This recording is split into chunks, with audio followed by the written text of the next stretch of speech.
Question है find the quotient in each of the following. क्या है? कोशेंट बताना है। कोशेंट का मतलब कोई बता सकता है? जो हम डिवाइड करते हैं और डिवाइड में जो आंसर आता है उसे क्वोशंट कहते हैं। पता है ना कि नहीं पता है? अब जैसे फॉर एग्जांपल क्वोशंट का मतलब जैसे ये है 2 से अगर हम 2 से हम 6 को डिवाइड करें, किसको? तो 2 के टेबल में 6 कितनी बार में आता है? 3 बार में। 2 3 दा 6। लाउडली बोल सकते हैं 2 3 दा 6। रिमाइंडर 0 बचा, ये रिमाइंडर होता है। ये जो आंसर आता है इसी को क्वोशंट कहते हैं। इसी को क्या कहते हैं? क्वोशंट। जैसे ये वाला क्वेश्चन है पहला वाला जो कि आपकी बुक में दिख रहा है, -625 डिवाइडेड बाई -5, है ना? तो ये क्वेश्चन आपको दिख रहा है। अब ये क्वेश्चन कैसे होगा, इसमें क्या निकालना है पहले ये बताइए, क्या निकालना है? क्वोशंट। तो क्वोशंट कैसे निकलता है? उसको डिवाइड करना पड़ता है, ठीक। अब आपको एक बात समझनी है, आसान तरीका बता रहे हैं कि ये डिवाइड का निशान है, ये काहे का निशान है? डिवाइड। डिवाइड के निशान के जो पहले लिखा है इसको हमने उतारा 625, उतार लिया। इस डिवाइड के निशान, इसके आगे डिवाइड का निशान है तो इसके आगे हम डिवाइड का निशान नहीं लगाएंगे। डिवाइड के निशान का मतलब क्या होता है? अपॉन। क्या होता है? अपॉन। अपॉन यानी कि डिवीजन बार, है ना? इसके बाद जो लिखा हुआ है उसको इसके नीचे लिखते हैं, ठीक। क्या समझे? डिवाइड के निशान के पहले जो लिखा है उसको ऊपर लिखेंगे, डिवाइड के निशान की जगह ये जो लाइन लगी है ये लाइन को बड़ी सी लाइन खींच के इसके नीचे लिख देंगे और इसके बाद जो नंबर लिखा है उसको एज इट इज़ नीचे उतार लेंगे। माइनस में तो माइनस में, प्लस में तो प्लस में, ठीक है। इसके बाद का हमें क्या करना है, ये माइनस से माइनस कट जाता है क्योंकि माइनस माइनस प्लस हो जाता है डिवाइड में भी, ठीक। इसके बाद देखिए 5 के टेबल में 625 आता है। अगर आपको काटना आता है तो यूँ करके काट दिएगा, नहीं काटना होता है तो इससे इसको डिवाइड कर लिए। जो इस लाइन के नीचे लिखा होता है उसको हम बाहर लिखते हैं, डिवाइज़र बना लेते हैं, और जो इस लाइन के ऊपर होता है उसको हम अंदर लिखते हैं। 625 को हम अंदर लिखेंगे, समझे? डिवाइड करना आता है। 5 के टेबल में 6 नहीं आता लेकिन उससे कम क्या आता है? 5। कितनी बार में? 5 1 दा 5, तो 1 यहाँ लिखो चाहे यहाँ लिखो। 5 1 दा 5, 6 में से 5 गया, 1 बचा, उतारा हमने 2। अब 5 के टेबल में 12 आता है, उससे कम क्या आता है? 10। कितनी बार में?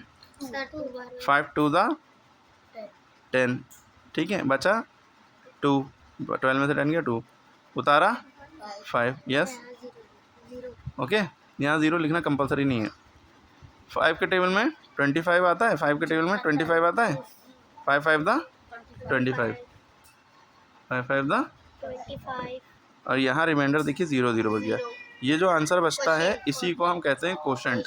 कोटेंट नहीं, क्वोशंट, ठीक है। ये डिवाइज़र होता है, ये डिविडेंड होता है, ये क्वोशंट होता है, ये रिमाइंडर होता है, ठीक है। तो हमें क्वोशंट बताना था तो इसका क्वोशंट क्या आ गया? इक्वल टू के नीचे इक्वल टू लगाया और उसी के नीचे करते चले तो आंसर आपको 125 आ गया। क्या आ गया? 125 ये आपका क्वोशंट आ गया, ठीक है। क्यू बराबर 125, ठीक है। अगला सवाल देखिए, 4000 डिवाइडेड बाई -200। इसको आप कैसे करेंगे? हमने बताया था डिवाइड के निशान के जो पहले होता है वो ऊपर लिखते हैं, डिवाइड के निशान के बाद जो होता है उसको नीचे खींचते हैं, नीचे लिखते हैं, ठीक है। अब देखिए यहाँ तो माइनस है नहीं तो ये माइनस से माइनस कटेगा नहीं, ठीक है। लेकिन 0 से 0 कट जाएगा, 0 0 0 से 0। अब हमारे पास जो बचा उतार लिया, 40 बचा, नीचे क्या बचा? -2, -2 बचा ना। यहाँ प्लस छुपा होता है तो माइनस प्लस माइनस बीच में कर लिएंगे, ठीक है। नहीं भी करेंगे तो भी कोई दिक्कत नहीं है, नीचे ही रहने दिए। 2 1 दा 2, 2 20 दा 40, तो हमारा आंसर आ गया -20। अच्छा, ये काटना नहीं आता तो आप क्या करेंगे? डिवाइड करेंगे। जो नीचे होता है वो बाहर लिखते हैं, जो ऊपर होता है वो अंदर लिखते हैं। माइनस का साइन वहीं पे लिखा रहने दिए। 2 2 दा 4, ठीक है। बचा 0, 2 0 दा 0, ठीक है। 0 नीचे उतारा, कोई दिक्कत नहीं। तो आंसर आ गया, क्वेश्चन आ गया आपका 20, लेकिन यहाँ माइनस लगा था, लगा दिया, ओके। उसके बाद हम बढ़ते हैं यहाँ पे, -729 डिवाइडेड बाई -27। तो डिवाइड के निशान से जो पहले लिखा होता है उसे हम, हाँ, उसे हम क्या करेंगे? ऊपर उतारेंगे। डिवाइड के निशान की जगह पे हमने ये लगाया अपॉन -27, ठीक है। माइनस से माइनस कट गया, माइनस से माइनस कट जाता है, माइनस से माइनस कट जाता है। अब देखिए कोई ऐसा टेबल देखिए कि जिसके टेबल में ये दोनों नंबर आते हों। 9 के टेबल में 27 भी आता है और 9 के टेबल में ये भी आता है। आप कहेंगे 3 के टेबल में भी तो आता है तो 3 से भी काट सकते हैं। लेकिन जिससे भी काटेंगे एक ही नंबर से ऊपर नीचे दोनों को काटेंगे। जैसे 9 से हम इसको काटना है तो या तो एक तरीका ये है कि 27 से आप इसको डिवाइड कर दिए, अगर नहीं काटना है तो 27 से आप डिवाइड कर दिए। तो आप क्या करना चाहेंगे, डिवाइड करना चाहेंगे कि काटना चाहेंगे? तो डिवाइड। डिवाइड करना चाहेंगे तो 27 बाहर लिखेंगे और 729 अंदर लिखेंगे। अब 27 का टेबल इतनी बार पढ़िए कि 72 आ जाए।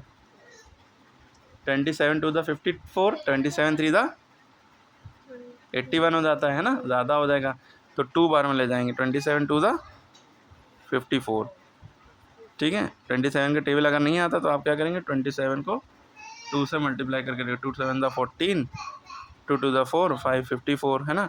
अगर 27 को हम 3 बार में ले जाते हैं तो 3 7 द 21, 3 2 द 6 6 2 8 81। अब देखिए 81 72 से बड़ा हुआ जा रहा था ना, तो इसलिए 2 बार में ले गए, इसलिए 2 बार में ले गए। 2 रखा यहाँ पे, 2 में से 4 जा नहीं सकता, कैरी लिया। 12 में से 4 गया 8 बचा, यहाँ बचा 6 में से 5 गया 1 बचा। 27 से छोटा ही रहना चाहिए रिमाइंडर जो है, ठीक है। फिर उसके बाद 9 उतारा इसके बगल में, ठीक। 27 के टेबल में 189 आता है कि नहीं आता है, तो 27 को हम भाई अगर हम 3 बार कर रहे हैं तो 81 आ रहा है, 4 बार 5 बार 6 बार 7 बार में लेके जाके देखें, ठीक है। 7 7 द 49, 7 2 द 14, 14 + 4 18, 189 आ गया। कितनी बार में, 7 बार में। तो 7 बार में कितना आया, 189। तो ये सब ज़ीरो बच गया, ठीक है, रिमाइंडर। तो जब ज़ीरो बच जाता है तो हमारा यही आंसर होता है, जो क्वेश्चन है यही आंसर है। तो जब हम 27 के टेबल से इसको काटेंगे तो 27 1 द 27, 27 27 द 729, तो 27 हमारा क्वेश्चन आ गया। प्लस में आएगा क्योंकि दोनों माइनस कट गए थे। ओके, यहाँ तक क्लियर है बात। उसके बाद नेक्स्ट क्वेश्चन है, इसको कैसे करेंगे देखिए। माइनस लगा है, माइनस लगा रहने दिया। 999 डिवाइड के निशान का मतलब होता है अपॉन, जो इसके बाद में डिवाइड के निशान के बाद जो होता है वो नीचे उतारते हैं, ठीक। अब यहाँ माइनस लगा है, यहाँ नहीं लगा है तो नहीं उतारा, ठीक है, ऊपर ही रहने दिया। सेम नंबर है, सेम नंबर है तो उसी के टेबल से काट दो। 999 1 द 999, 999 1 द 999, ठीक है। तो आंसर -1/1 आया।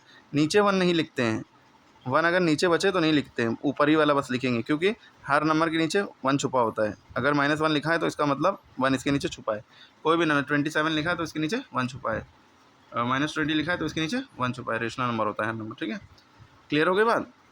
इसके बाद आपको हम ओरली बता देते हैं। जैसे 0/-27 है तो बस इसका आंसर डायरेक्ट 0 लिख दिएगा, माइनस भी नहीं, 0 में माइनस प्लस कुछ नहीं लगता है, तो इसका आंसर 0। जब भी 0 के बाद कोई नंबर हो तो आंसर, मतलब 0 को किसी नंबर से डिवाइड करो तो आंसर 0, और इसका आंसर क्या आएगा, कोई भी नंबर को 1 से डिवाइड करो तो वही नंबर आंसर हो जाएगा, -19, ठीक है।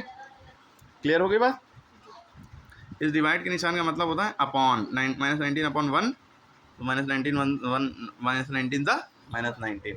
ओके, क्लियर हो गई बात, समझ में आ गया एकदम सही से। तुम्हें कोई डाउट है, पूछ सकते हैं, पूछिए। बस।